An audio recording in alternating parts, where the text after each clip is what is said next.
So, welcome guys sa panibagong video tutorial na gagawin natin ngayon. Ang title nito ay paano mag-download ng video sa TikTok na walang watermark.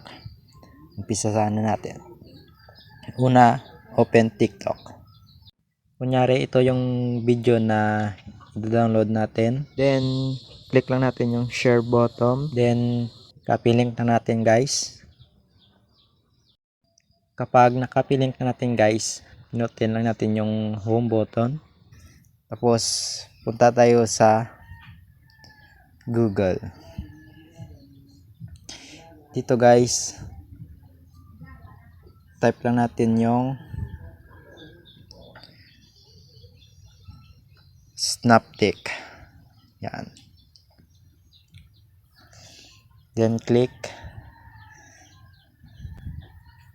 Wait nyo lang guys.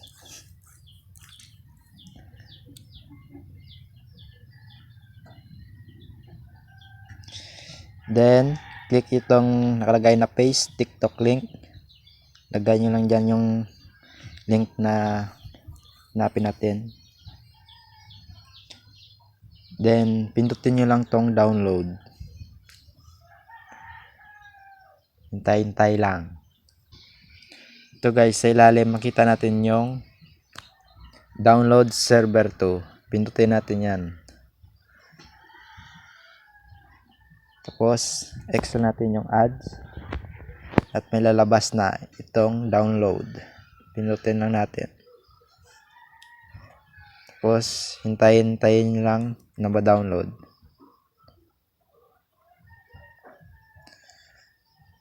Ayan. At ito na guys, yung na-download natin na video sa TikTok na walang watermark.